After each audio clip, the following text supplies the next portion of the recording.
Time for your last belch after lunch here before I start.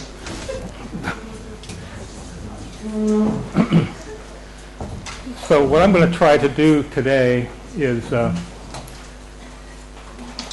try to reconstruct the kind of environments on Earth during the Hadean where life may have started. And a lot of the lecture that I'm going to give actually is not from me, it's from a group of graduate students and postdocs at the University of Washington. So a couple of years ago I taught a course on the origin of life, and afterwards students said, let's continue to meet every Friday over beer and wine and pizzas. And because there was such a wide variety of disciplines, from engineering to geosciences, biochemistry, microbiology, they got to know each other, and they wrote a paper that came out in 2013 on, which I'm going to highlight, on how you need a global Earth to actually have an origin of life. So what I'm going to be talking about, 2/3 of this lecture, is something that came out of people like you and not out of me. But before I get started, I'm going to say a little bit about a background that is more or less me. So I like art. So this is Juan Miro's potato, and out of that has come, on the bottom, the last universal common ancestor, the archaea, bacteria, eukaryote, the tree of life, along with prebiotic chemistry. Now, this is something that came out of a Glensdorf model that was published in 2008. So we can have, there's 4 approaches that one takes to trying to understand the origin of life, is the way I see it, and there was a little bit of a discussion of that before. The top-down approach, taking what we know about extant life and what we can infer from that. I'm going to say more about that on Friday, which is the area that I'm more interested in. And then the bottom-up approach, which is really prebiotic chemistry and how those two paths lead. And because we're astrobiologists, I'm an astrobiologist, I'm very interested in how life started, so I got a better idea of what to look for on another planet or moon. And right now I'm very much involved with the moon Enceladus. How many of you know about Enceladus? The moon of Saturn. It's extremely interesting. And some of the processes I'm going to talk about on Earth are now pretty much, we're sure, are going on Enceladus and its ocean. And synthetic biology, how to make life in the lab, is actually a very hot topic right now for those of you. How many follow this topic? Anybody follow? What do you know about it? I'll put you on a spot.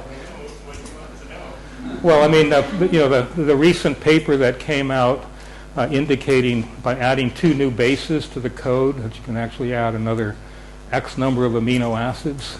Have you seen that paper? That's the most recent paper that came out. So the code has been expanded, and it actually works and can incorporate novel amino acids into that code. That was published in Nature last year. So synthetic biology is moving along pretty interestingly. So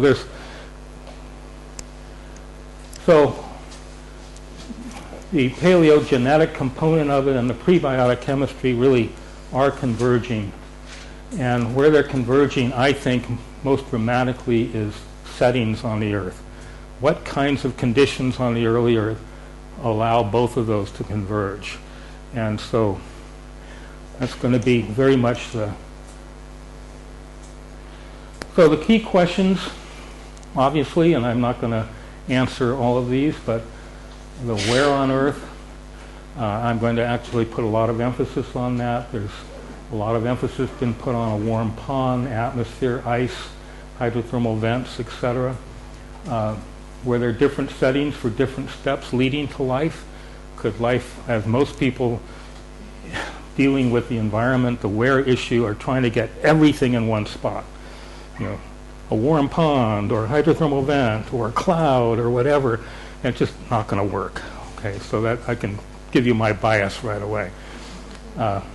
So when did life start? Like I say, it's very related to where, so as to get a better idea of what we know about the early Earth during that time. The how question I'm not going to talk about. There's a lot of other experts in this room that will be talking over the next few days. You heard a little bit from George already about sources of organic compounds. And then what? The first life form, the last universal common ancestor, early metabolisms. That's going to be the focus of my talk on Friday. So I know you got a little bit of a history this morning, and I'm going to spend just about 5 minutes on history just to get you, I think, oriented towards the when and where life questions. And we did mention spontaneous generation. I'm not going to go over this since you already know all of this, but it's an ancient concept that goes back to the 6th and 5th century before Christ. We also heard about Aristotle, about life arose from the 4 elements, but Aristotle denied that the universe and the earth had a beginning and life occurs all the time. The idea of spontaneous generation persisted into the 19th century. It's a fascinating topic, as you heard this morning. There's at least 250 recipes that I've found on making life back in those days. So obviously maggots are probably the easiest thing to make, and it's but so the end of spontaneous generation, you heard from Louis Pasteur, the idea that animals could not form abiotically. 17th and 18th century experiments showed that spontaneous generation making maggots or rats or mice is not going to work. But what about microbes?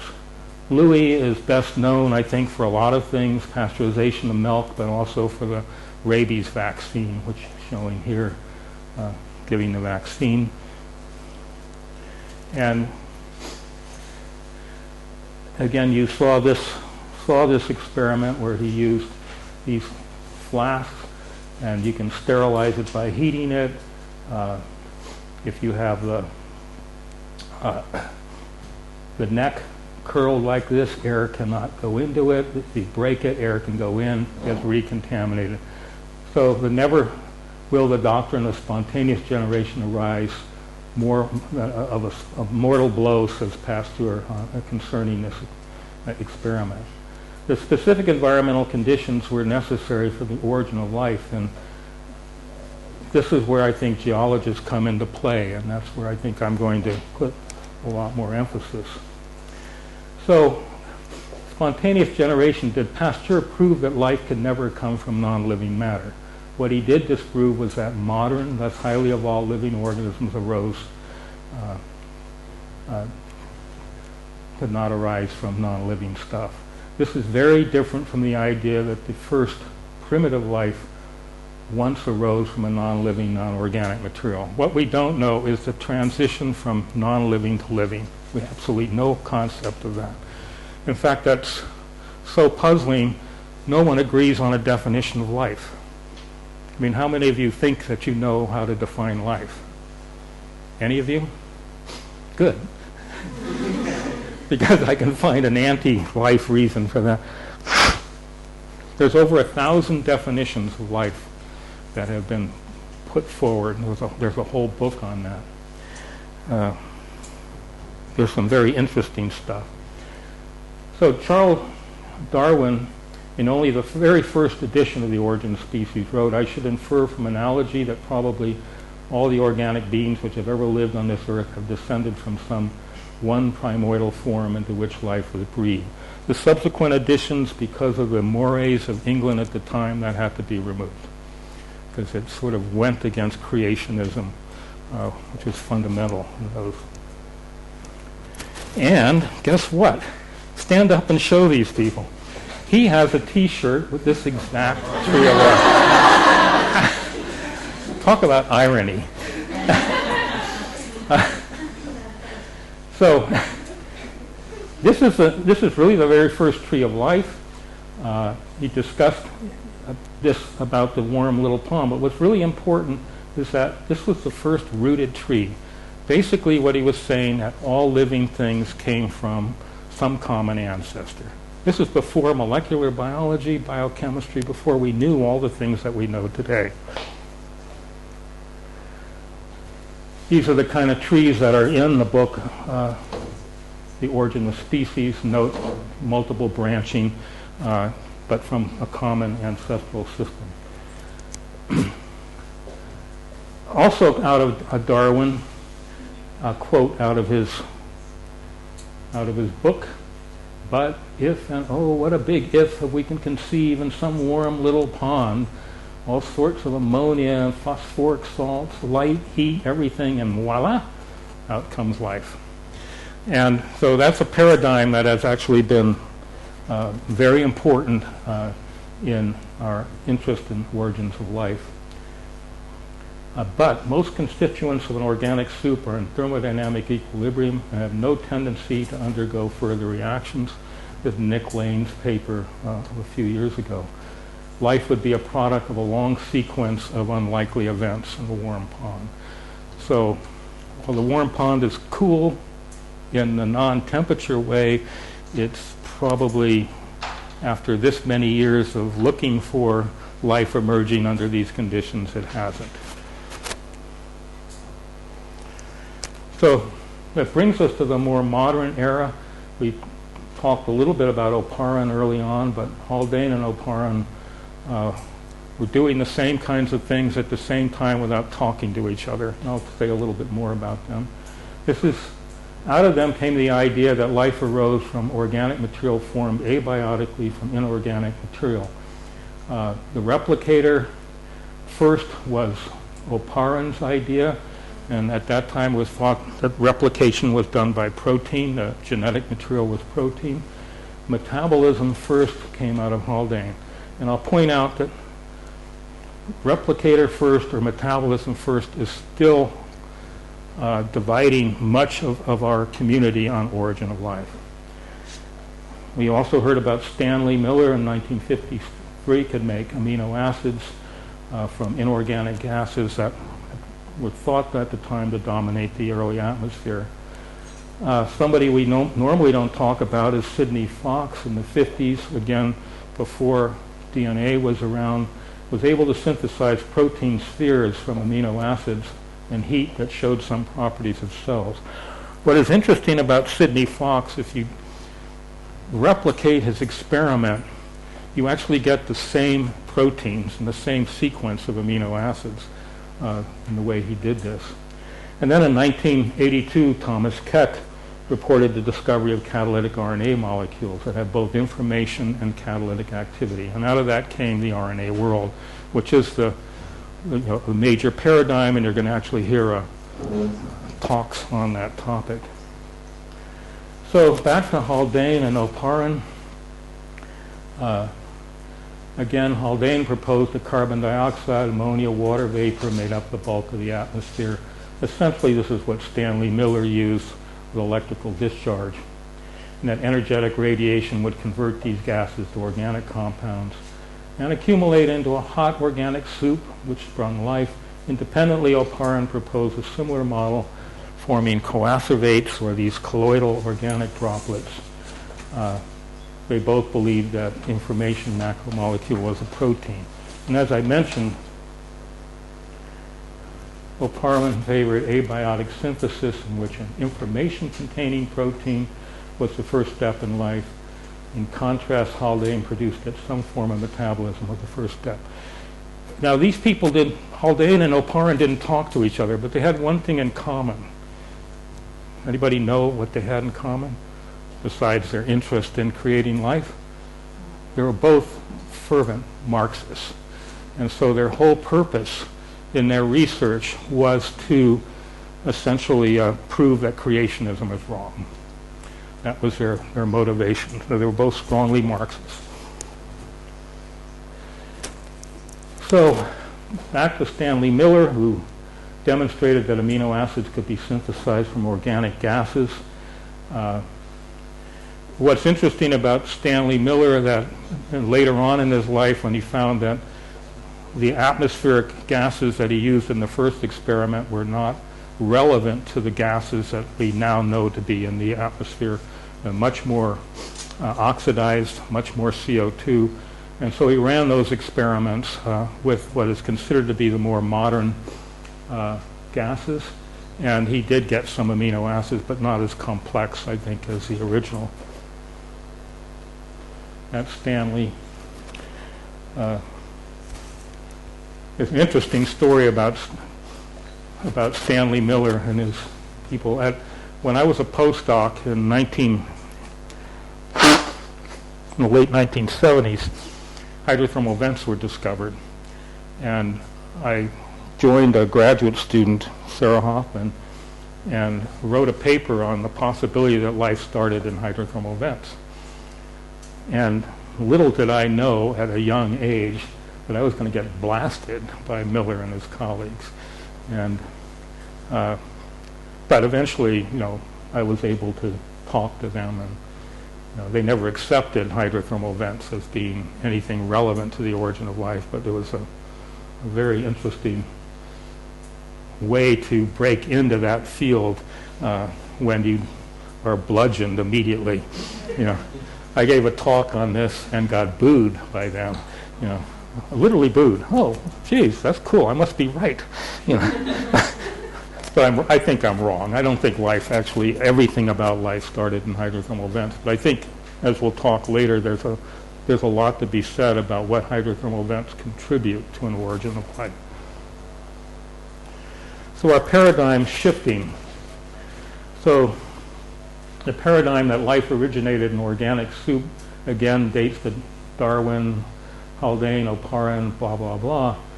The soup people generally still favor the replicator first idea. And how many of you had the garbanzo soup stew today for lunch? So I'll see how that replicates in me. In the past 20 years, some of the origin of life communities embraced the idea of submarine hydrothermal vents, and there's quite a number of papers written on that. That group generally favors metabolism first. A group of students and postdocs at the University of Washington came up with this hypothesis of a global Earth, and I'm going to put some emphasis on that. I'll point out the metabolism first and RNA first is probably a false dichotomy. It's kind of interesting. How many of you have heard of Christian de Duve? He was a Nobel laureate in biochemistry, was very interested in the origin of life, and passed away just, a year or two ago. His famous book, Vital Dust, if you haven't read it or even heard of it, it's just still a book extremely interesting and worth reading. But one of the things he came up with is that you cannot have an RNA world without some metabolism to produce the components and organic energy sources necessary. So he was one of the first to say you actually need some form of metabolic network to actually have a chance of producing RNA. So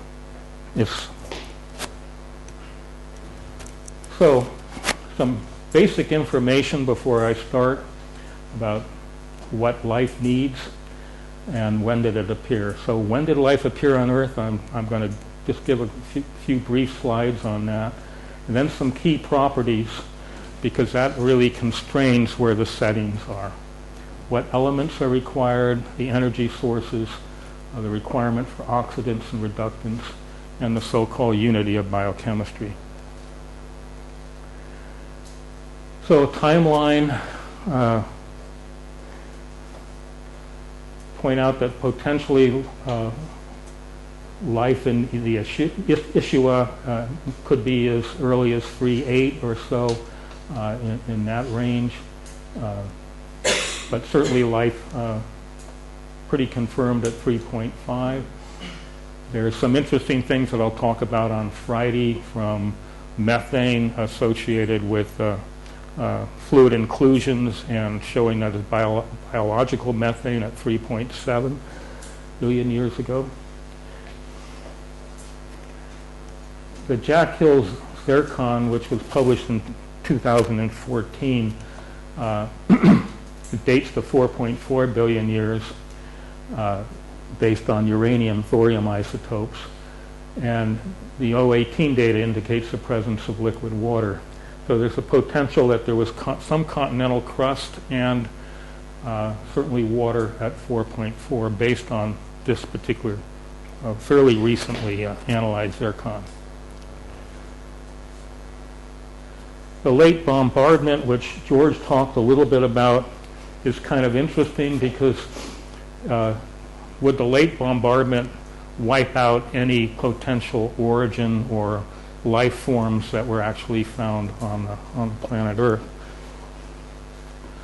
Just giving you the earliest paper that came out from Norm Sleep. Actually, it's the second paper that came out from Norm Sleep, who's at Stanford.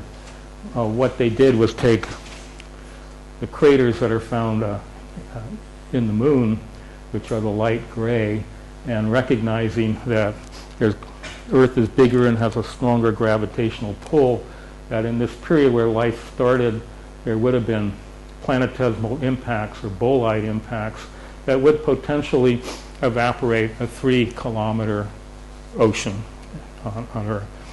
And so that was the model. Okay, where would then life find its refuge? Where would it actually start? And Norm was one of the first to say that somewhere deep in the subsurface of the crust was where life probably remained, because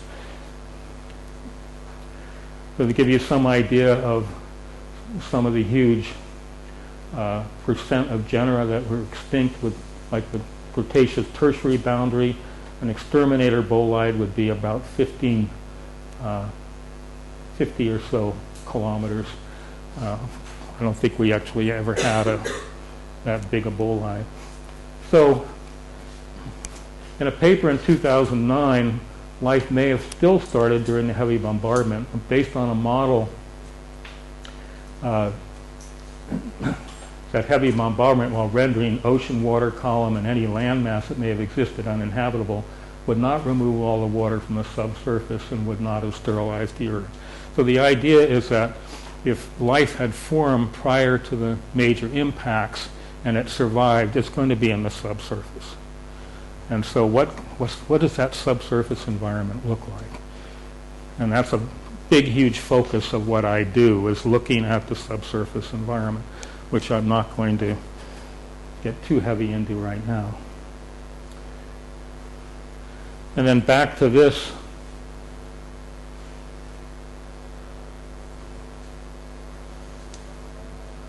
So the origin of life is somewhere in that period of close to, given that there's water at 4.2 to 4.4 billion years, somewhere in that. There's evidence for methanogenesis and possibly other sulfur-reducing organisms at about 3.7 or so billion years ago. And then anoxygenic photosynthetic bacteria, somewhere is hard to constrain, but it could be as early as 3.5 billion years ago. Most of that early anoxygenic photosynthesis involved the use of hydrogen as the reductant, or hydrogen sulfide, or iron. It's kind of interesting that the origin of chlorophylls have already been published in Science, and if you take these early bacterial chlorophylls and compare them with chlorophyll A and B in plants and cyanobacteria, there's one of the purple bacteria, anoxygenic photosynthetic chlorophyll, is the most ancient. Another interesting tidbit, you know about how microbes can fix atmospheric nitrogen. One of the enzymes is called a nitrogenase enzyme. It's an iron sulfur cluster enzyme. All the new evidence points to a gene duplication of the nitrogenase produced the iron sulfur cluster proteins involved in photosynthesis. So prior to photosynthesis was nitrogen fixation. And nitrogen fixation is kind of interesting because it may have actually occurred before the separation of the three domains. It's a very ancient process. And then the rise in oxygen at about 2.7 or so billion years ago by cyanobacteria. Most of that oxygen at the time was being tied up in the water column with reduced iron, etc. So it took a while to accumulate, but it did start accumulating. And here we see the first single-cell eukaryotes, the beginning of prey-predator associations, etc. So this is kind of an interesting period here before eukaryotes form. This is the total 2.5 billion year microbial world. And as new metabolisms were formed, new metabolisms evolved, there would be massive enrichment periods until whatever nutrient became limiting. The predators for these organisms would be primarily viruses.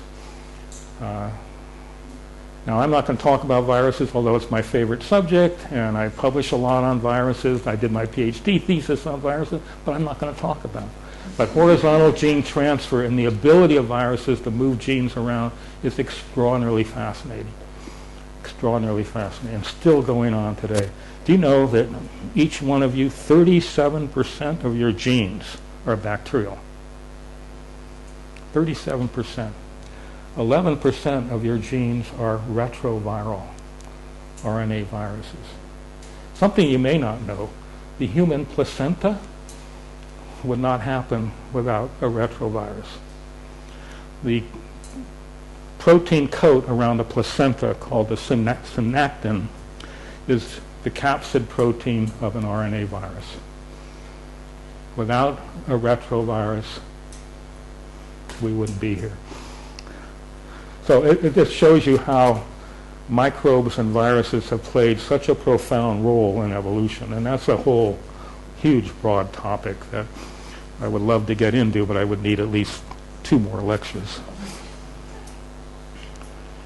So when did life appear on Earth?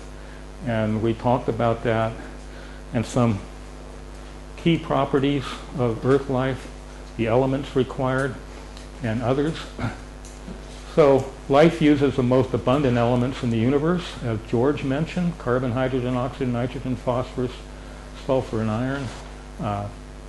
Life also just uses light and chemical energy.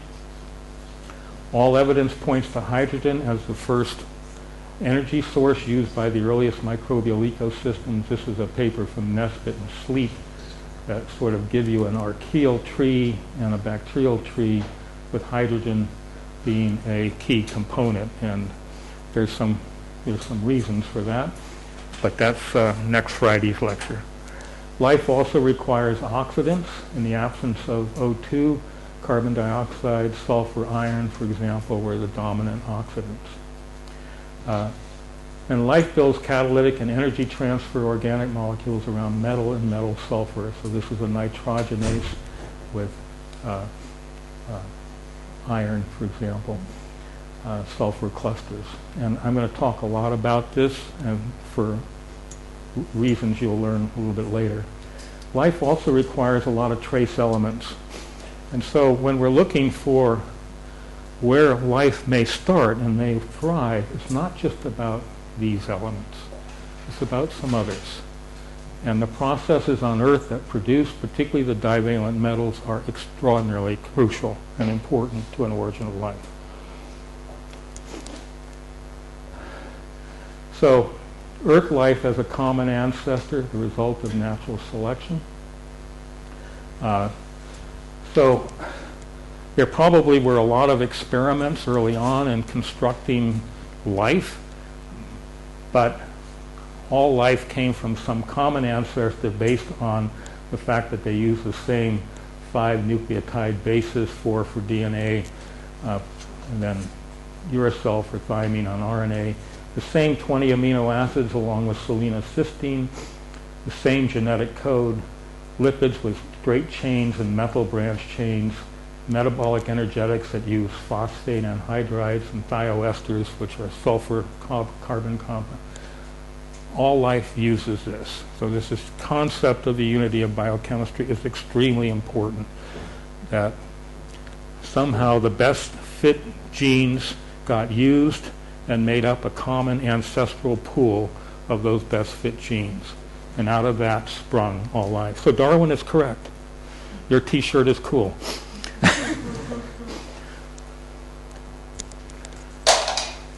So the unity of biochemistry is reflected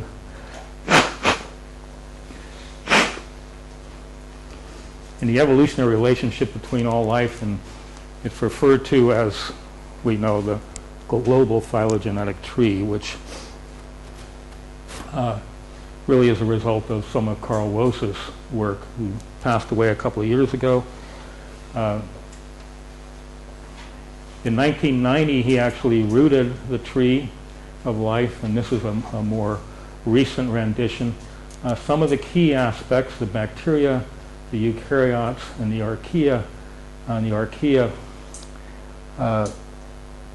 and the bacteria, the closest organisms to the root of the tree, are organisms that grow under extreme conditions. So the red are organisms that grow at high temperature or at very acidic pHs, for example. And so some of the top-down approach has been, okay, the first organism was high temperature or perhaps grew at acidic pH, etc. But this tree is being revamped. Okay, so I'm going to talk about a revamped tree on Friday. All evidence as of last year says it's just a two-domain tree. The eukaryotic root appears pretty robustly to be archaea. And there's also a couple of more groups of archaea that have been discovered in the last 2 years that are completely changed the way we think. Just 6 weeks ago, a paper got published from a hydrothermal vent, a new archaea called the Locarchaeota. It's from an Arctic hydrothermal vent. All the key genes that we thought were exclusively found in eukaryotes is found in this particular archaea. And this was just published a few weeks ago. So everything is being upset here. And I'll talk about how it is to be upset on Friday. So for us non-biologists, what are the main differences between the bacteria and the archaea? I didn't put up a slide for that, but among other things, the cell wall, if we start from the outside, all the bacterial cell walls, even though they're different, one is thick and one is thin, contain a sort of a carbohydrate protein that it's called a peptidoglycan. Whereas the archaea do not form a peptidoglycan, and depending on what archaea, there's at least 7 cell wall types. And they're very, very different because some of these organisms, archaea, grow at pH 0. And so it has to have a pretty interesting cell wall to grow at pH 0. Secondly, the lipids that make up the membrane in bacteria are all what is called ester-linked, just like our lipid membranes. So they're C double bond O C. And the archaea do not form ester-linked lipids. They form ether-linked lipids, which is carbon, oxygen, carbon. And some of those ether-linked lipids are extraordinarily stable at really extreme conditions. The ribosome is also slightly different in its structure. The mechanism for DNA replication is different. There's a lot of factors like that. So one of the interesting things about archaea is that because they don't have the peptidoglycan cell wall, they're resistant to virtually all antibiotics. Fortunately, there is no known archaeal pathogen. That's fortunate. Even though about 50% of us have archaea in our gut. They make methane. So about half of you are making methane whenever you do your number. So, and the other half don't. So, how many of you? I'm a methane producer. I'm proud of it. Yeah. So that's another T-shirt that you can make. I am a methane producer. Yeah. So anyway, this is the tree of life, and we'll talk more about this, I think, on Friday, because I think it's being revamped and it has profound implications for better understanding the origin of life. So just as a summary then, most extremophiles that grow at high temperature, high and low pH, etc., are close to the root of the tree. In studying these organisms, we've been able to come up with, I think, a clue as to the origin of metabolism and what metabolic systems are most ancient. Now, how many of you know how many carbon dioxide fixing pathways exist among organisms? Anybody have a guess? We know that plants do it, and they have the same thing as cyanobacteria. There are 6, okay? There are 6 known carbon dioxide fixing pathways, and all of them are found in extremophile CO2 fixers. So as we get into hot environments, particularly associated with hydrothermal systems and with the deep subsurface, we find a lot of organisms that fix carbon dioxide by novel pathways. So out of those novel pathways, there's views on a couple of CO2 fixing pathways that are thought to be very ancient. Now keep in mind what I said, the first 2.5 billion years of Earth history, no oxygen. So those CO2 fixing pathways were such that oxygen was not necessary for that or produced by that pathway. And in fact, a couple of the pathways, the enzymes are all extremely sensitive to oxygen. They cannot hold up to the presence of oxygen. So they evolved in a completely anoxic environment. Also out of the top-down approach has really come a better understanding, I think, of the RNA world. The role of viruses in the origin of life is fairly interesting. That's a very interesting topic that I might touch on Friday, and because it links to this importance of what we call biofilms, where organisms associated with surfaces and form large masses. Then there's a lot of horizontal gene transfer, a lot of changes that go on from an evolutionary perspective in real time.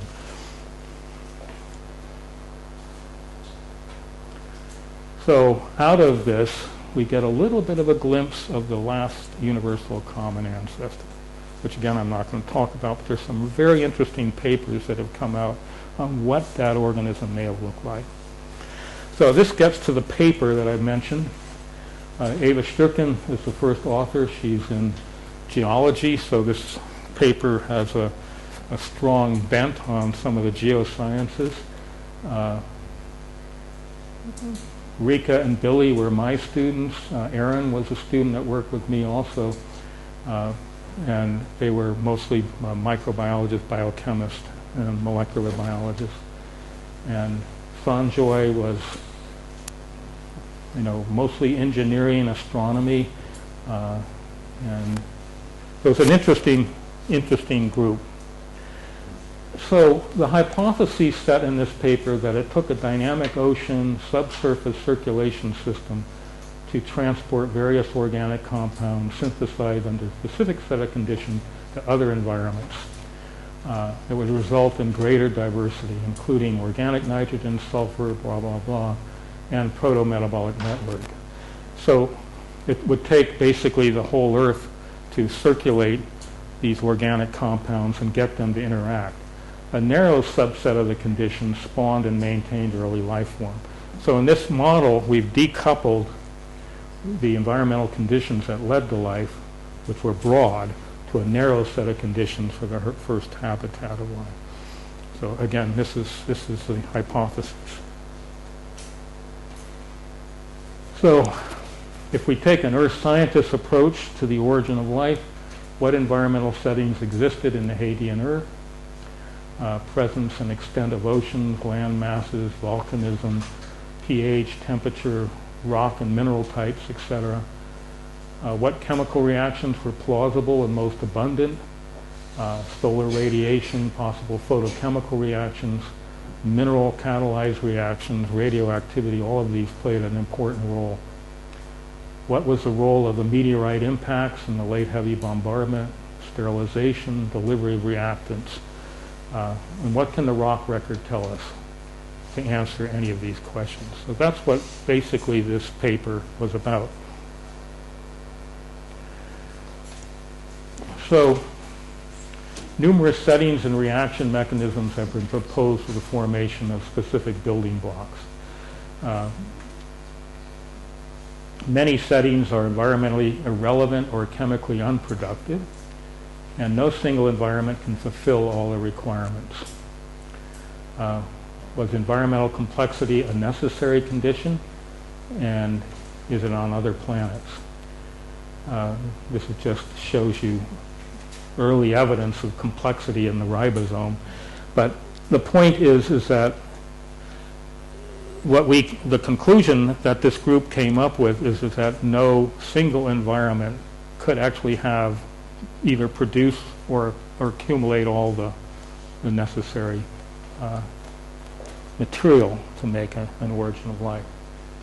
So the global chemoreactor hypothesis is that multiple different settings were involved in the origin of life by continuously exchanging reactants and products. Lateral gene transfer and rapid evolution of viruses are high-tech modern examples of physical information exchange in modern life.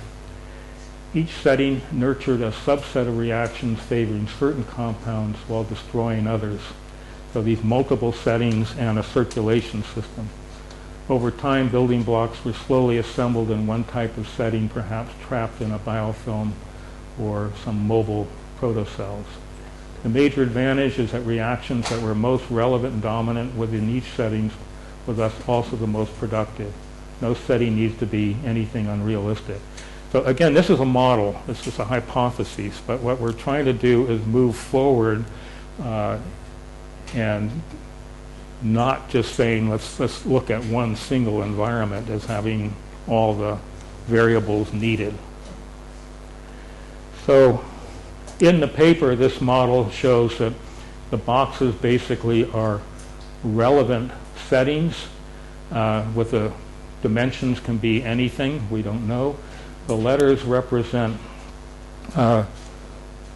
essentially biologically important compounds, and they can be produced in one box in heavy amounts or even be decomposed, but they're circulating around, and at some point all of them are produced. That's the whole key in this chemical reactor, that all the components necessary for life can be produced on a global Earth through this sort of circulation kind of system.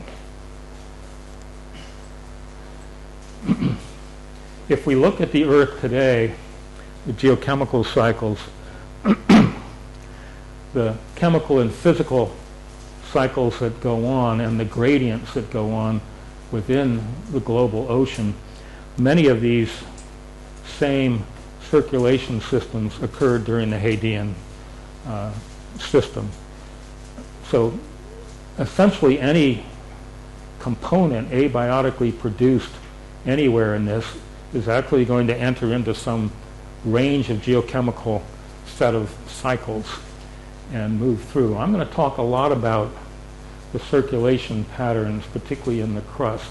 We've already talked a little bit about, or at least George talked about plate tectonics, and you have upwelling areas that can produce hydrothermal vents where there's spreading, and then you have subduction that can also produce island arcs, etc.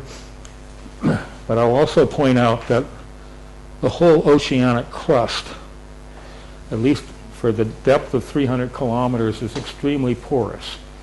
And the whole oceanography is the largest aquifer on the planet that we know the least about. So there's a huge, I'll mention that a little bit more. So you have these upper water column atmosphere interactions. Today, essentially all of the ocean circulates through the subsurface in these systems on probably 700,000 year time scales. It used to think that it would take over a million years to do this, but given the huge number of hydrothermal systems that have been discovered in the past few years, now over 400, the view is that it's probably 600,000 to 700,000 years the whole ocean is circulating. Probably in the Hadean, it might have been in thousands of years. So keep in mind, water is circulating down into the deep subsurface continuously. I'll talk a little bit more about that. After hearing George's lecture today, I actually added a few more slides to talk a little bit more about water in the subsurface. So we look at the prerequisites for an origin of life, simple organic monomers, phosphorus, ammonia, sulfide. George talked about these. There's a lot of data on simple organic monomers and how to make them, both on Earth and elsewhere. A big issue, I think, is still where the phosphorus comes from. And that's an issue. And most of the phosphorus, is tied up in basalt as apatite, P2O3. And how do we release that? Where did the phosphate come from early on? The concentration mechanisms for organic monomers, etc., either mobile protocells or vesicles, porous sediments, rocks, some way to move water through this system. I'm going to talk quite a bit about mineral catalysis. With enzyme, it takes less energy and a shorter time for a catalytic reaction, but without enzyme, using, for example, minerals, it can take more time, and it's slower. Electrochemical energy, again, solar, geothermal, and likely involving hydrogen and CO2, and involved in, synthesizing organic compounds. So there are many sources of organic compounds. George talked about from outer space, atmosphere, ocean, crust, volcanoes. Not all key organic compounds required for life have been identified and examined samples. Chiral selection of amino acids and sugars, L-amino acids and D sugars is not well understood. What causes that chiral selection? The polymerization reaction involved in making protein RNA is not well understood. Some protein has been made. Polyuracil has been made on clays with hydration, dehydrating. There's a lot that we don't understand. Just a simple cartoon on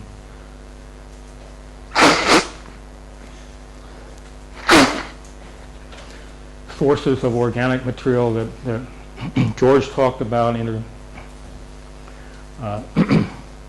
Dust particles, comets, meteorites, shock synthesis, lightning discharge, Stanley Miller,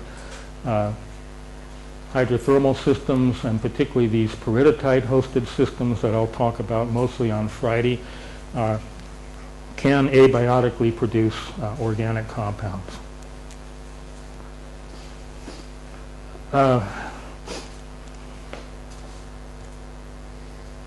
So, getting back to mineral catalysis,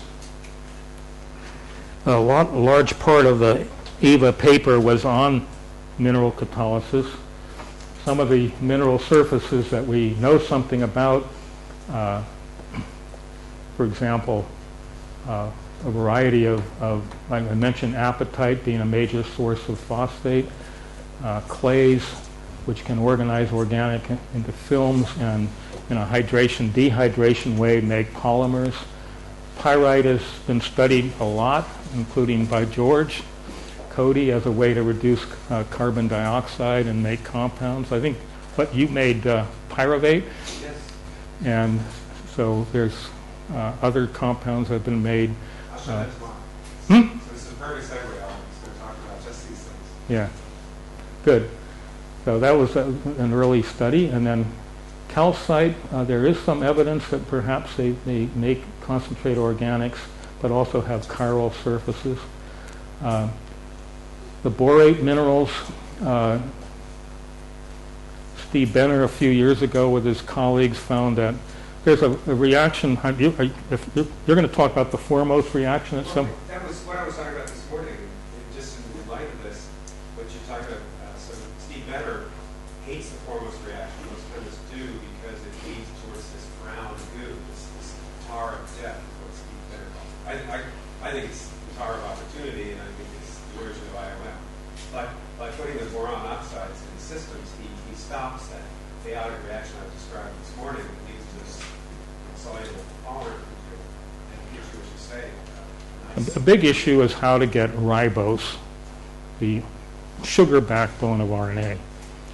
And the foremost reaction is a reaction that makes carbohydrates, but it makes a bunch of them, it makes a mess, it makes tar, and very little foremost. So he found with borate minerals, you actually favored the formation of ribose. Another little tidbit is that deoxyribose in DNA is not made abiotically. It required an enzyme. So the conversion from an RNA world to a DNA world took an enzyme to actually convert ribose to deoxyribose. So again, it's a little bit more proof that you probably did have RNA life at some point before DNA life. The ultramafics are the ones that are very hot topics right now. They're found in a group of hydrothermal vent systems, which I'll talk about. They generate hydrogen, and out of that hydrogen can reduce CO2 and make a wide variety of organic compounds, particularly fatty acids, now formate, acetate, and recently pyruvate just got published by this system. And unpublished but happening is some organosulfur compounds have also been made using this method. Somebody needs to try nitrogen under these conditions to see. But this is a really hot topic right now. This is maybe, I would say, the hottest topic is ultramafic minerals. So there are living vestiges of mineral catalysis. This is the modern acetyl-CoA pathway involved in methanogenesis. This is what methane producers use, and also acidogens use. This is a reduction of CO2. Note the tungsten, selenium, iron, nickel, etc. A lot of the first steps leading to acetyl-CoA, the reaction site is at the metal sulfur cluster, not at the peptide site. So the metal cluster itself is the catalytic site in several steps on that particular. There's a paper that came out in 2013 and another one in 2014 looking at various protein enzymes and looking at their antiquity and finding that molybdenum and tungsten enzymes were the most ancient. So the view is that those two are the most ancient metallosystems. And I'll put this up. These are the classes, the 6 classes of enzymes. You don't need to know them. But oxioreductases on the top are very, in many ways, some of the more ancient enzymes. And there's 22 subclasses of them. And note the wide range of metals that are used by the oxidoreductases. So most of these, many of these enzymes rely on metal sulfur clusters. The hypotheses, before I get to the hypotheses, so again from the Stucken paper, they looked at the minerals that are found associated with various sites, including hydrothermal sites, serpentinizing sites, other volcanic sites. Most of these minerals have not been examined in terms of their catalytic activity. So this, if you're interested in a topic that is about ready to blossom, there's a lot of people interested in it. It's looking at mineral catalysis under different sets of physical and chemical conditions, different pH, different temperature, etc., and what role they may actually play. The hypothesis is that metal sulfur cluster enzymes led to this particular hypothesis in the paper that mineral catalysis preceded protein catalysts, and furthermore with a backbone of prebiotic reaction networks that led to modern metabolism. So prior to the formation of enzymes, the catalytic activity to make all the intermediates was associated with minerals.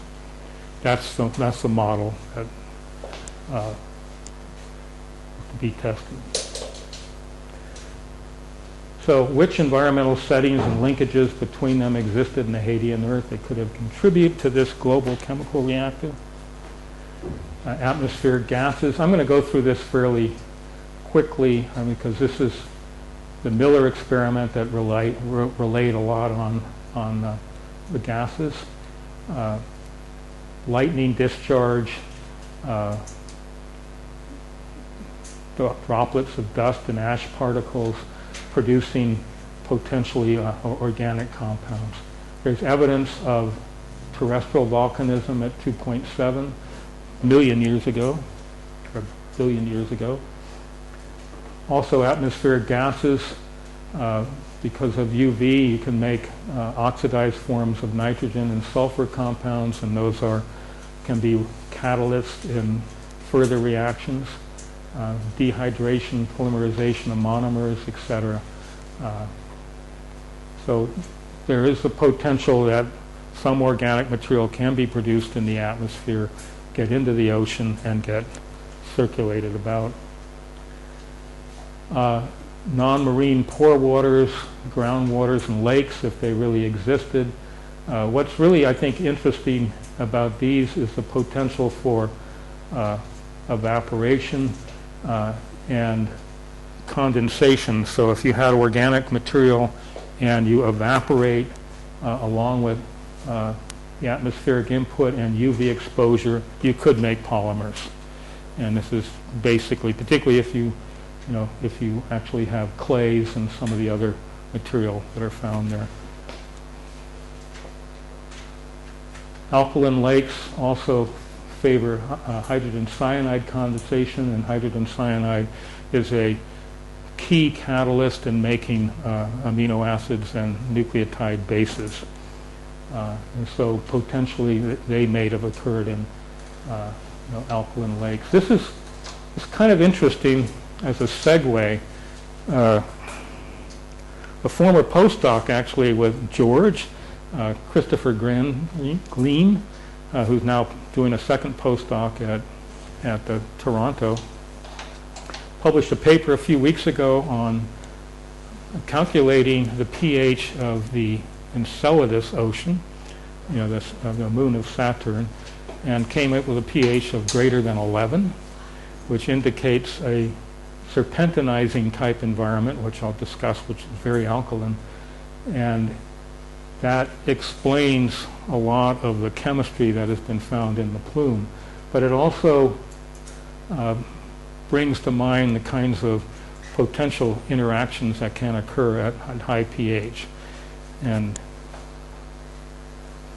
so beaches, I think some of the earliest papers showing that potentially radioactive material can actually be the energy source for making potentially organic compounds and a way to actually circulate phosphorus. The porous sediments can be also gradients that could allow some reactions to go on. So we were just examining all of these. The sea surface microlayer, the area between the water and the atmosphere, and right on the surface of the water, including the ocean today, is what is called a neuston layer, which is almost a phenolic type film on the surface which accumulates organic material, and a lot of interesting things could go on. Pumice is formed from volcanism, the silicates, and when pumice hits water, it forms zeolites, and zeolites can bind a variety of other compounds, as is the black. And these have been found in 3.5 billion year pumice areas. Marine sediments, again, there are known mud volcanoes that are also serpentine systems that are producing hydrogen and methane. There's a lot of trapped fluids, but I'm not going to get into this other than to point out that this, if we look at the global environment, every one of these environments can do something to contribute to the origin of life, but they cannot be by themselves a setting for the origin of life. They all can either make certain organic compounds, they can aid in the polymerization of them, but you need to move them away from that environment. Again, more marine sediments, potential for producing organophosphates. These are phosphate-bearing carbonates at 3.5 billion years. So we know that those occur. Now, we don't know if there's any ice that was on the early Earth, but if there was, in sea ice, when it freezes, it partitions all the organics and minerals, etc., into various pockets and concentrates them. And so there's models that out there that indicate that you can actually synthesize organic compounds and stabilize them under these conditions.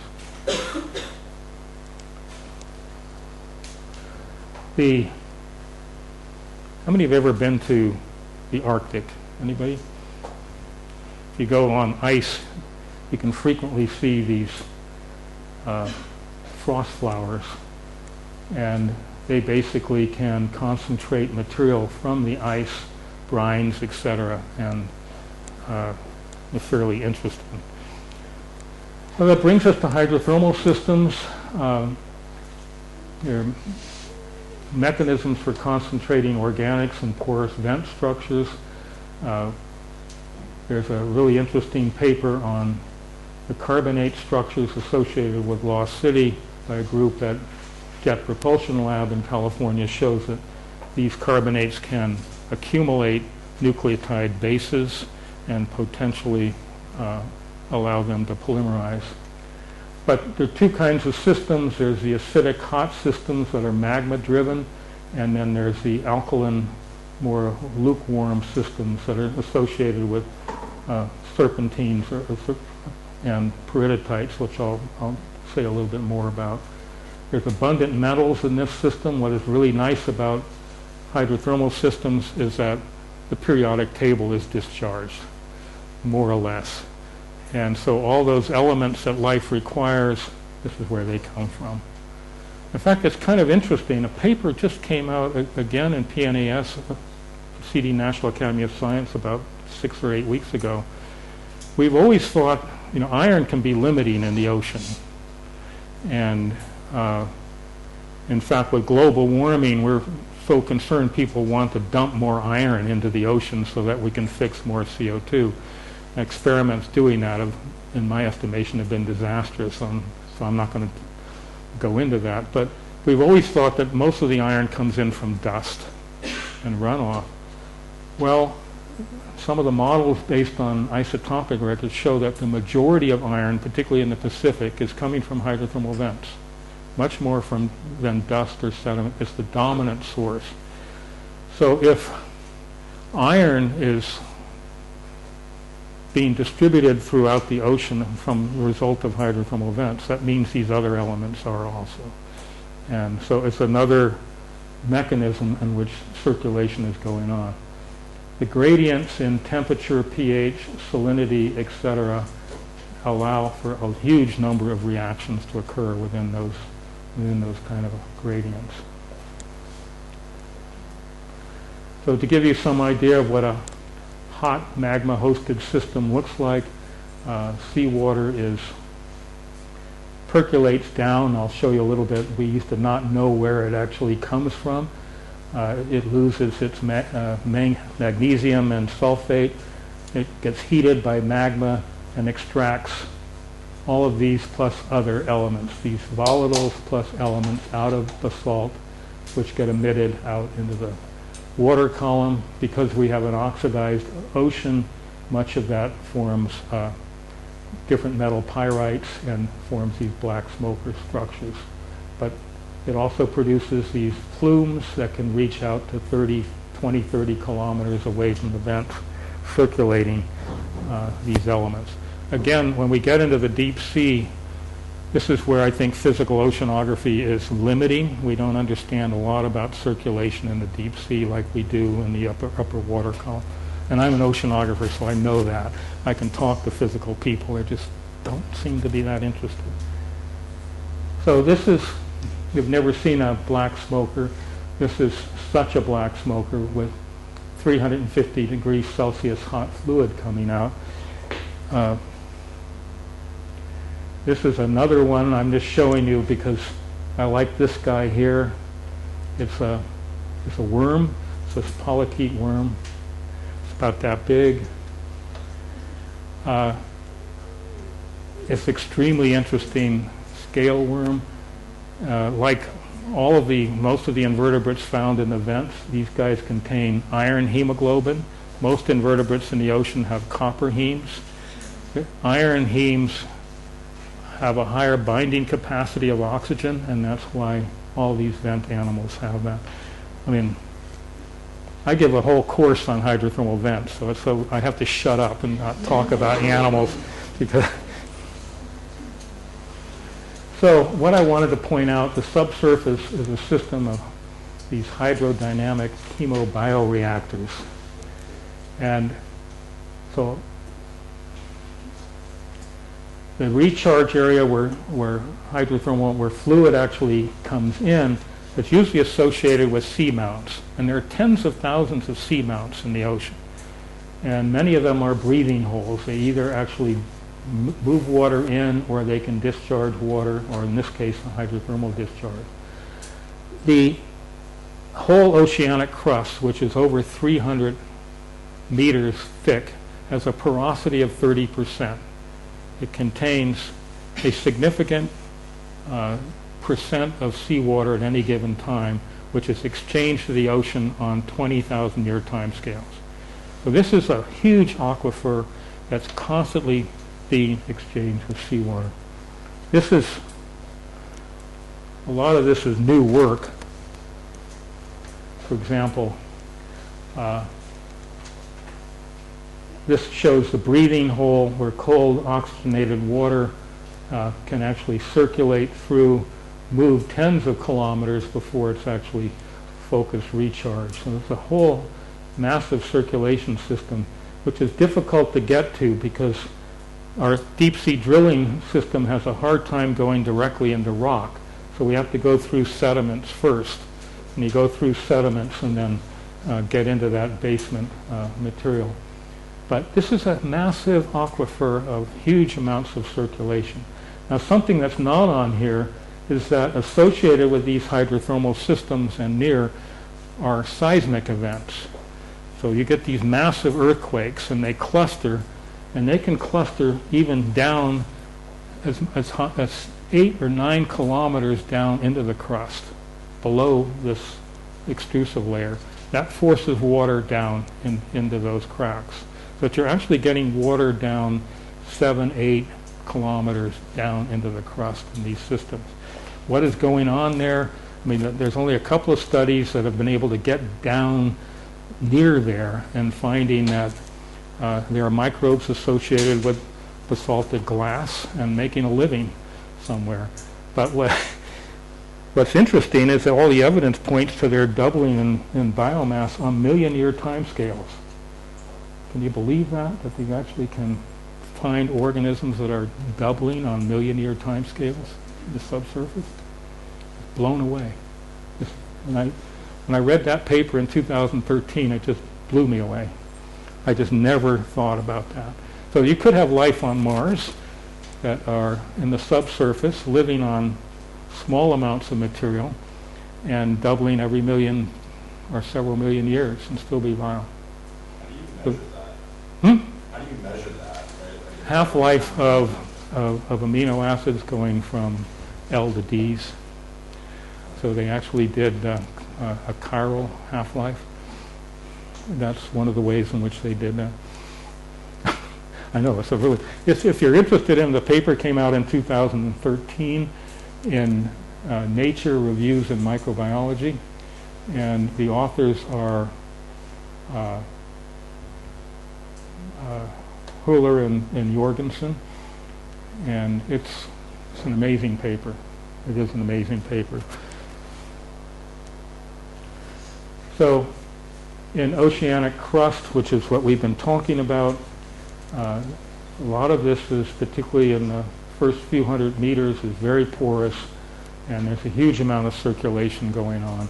At the same time, these are dynamic systems with new volcanoes popping up at any one time. I need to move along here.